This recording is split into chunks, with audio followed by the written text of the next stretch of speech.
जय श्री केदार दोस्तों, आपके और हमारे channel travel with Sumit Joshi में आप सभी लोगों का स्वागत है।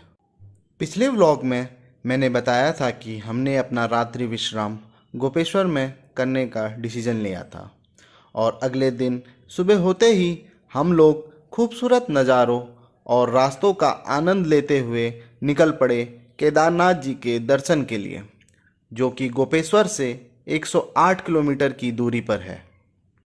मेरे पिछले व्लॉग को सपोर्ट करने के लिए आप सभी दोस्तों का धन्यवाद और मैं आशा करता हूं कि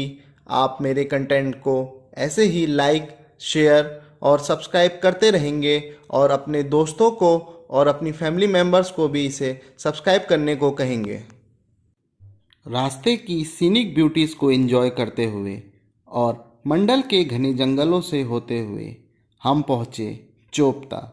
जो कि गोपेश्वर से 41 किलोमीटर्स की दूरी पर है और एक बहुत ही फेमस टूरिस्ट स्पॉट है। और उसके बाद हम ऊखीमठ और गुप्तकाशी होते हुए सोनप्रयाग पहुँचे, जहाँ पर हमने केदारनाथ जी से आती हुई मंदाकिनी नदी के दर्शन किए और अपनी यात्रा को आरंभ किया। केदारनाथ जी की यात्रा को स्टार्ट करने से पहले आपको उत्तराखंड चार धाम यात्रा की साइट पर रजिस्ट्रेशन करना पड़ेगा,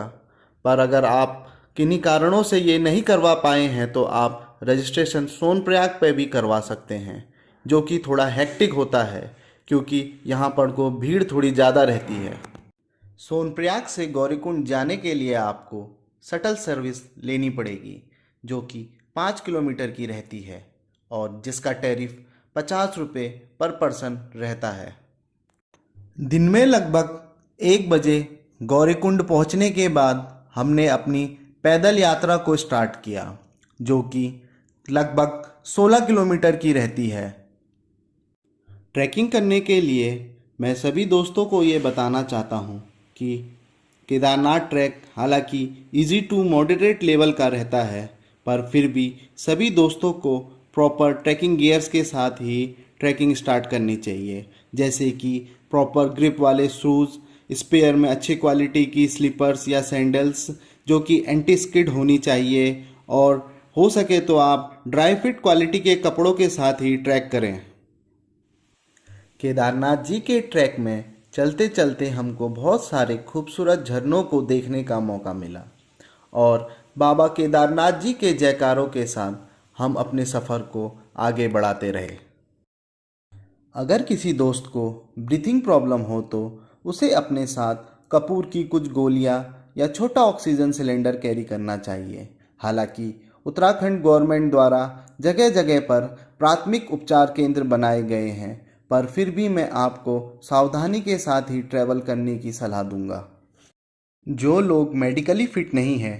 उन लोगों ने पैदल ट्रैकिंग को अवॉइड करना चाहिए और घोड़े खच्चर, पालकी या फिर हेलीकॉप्टर सर्विस जो कि गवर्नमेंट के द्वारा प्री रेट्स पर डिसाइडेड हैं उसे ही करना चाहिए, क्योंकि आप जैसे जैसे हाइट गेन करते हैं ऑक्सीजन की कमी के कारण तबीयत खराब होने के चांसेस बढ़ते जाते हैं। ट्रैक को करते समय आपको अपनी बॉडी को फुली हाइड्रेटेड रखना बहुत ज़रूरी है, क्योंकि एक्सेसिव स्वेटिंग के कारण डिहाइड्रेशन होने के चांसेस रहते हैं और आपकी तबीयत भी खराब हो सकती है। केदारनाथ जी के ट्रैक में मौसम कभी भी बदल सकता है, इसलिए आपको प्रॉपर थर्मल्स और रेनकोट कैरी करना चाहिए। अपनी जर्नी को लगभग 5.5 घंटे में ख़त्म करने के बाद हम 6:30 बजे के करीब केदारनाथ जी के द्वार पर पहुंच गए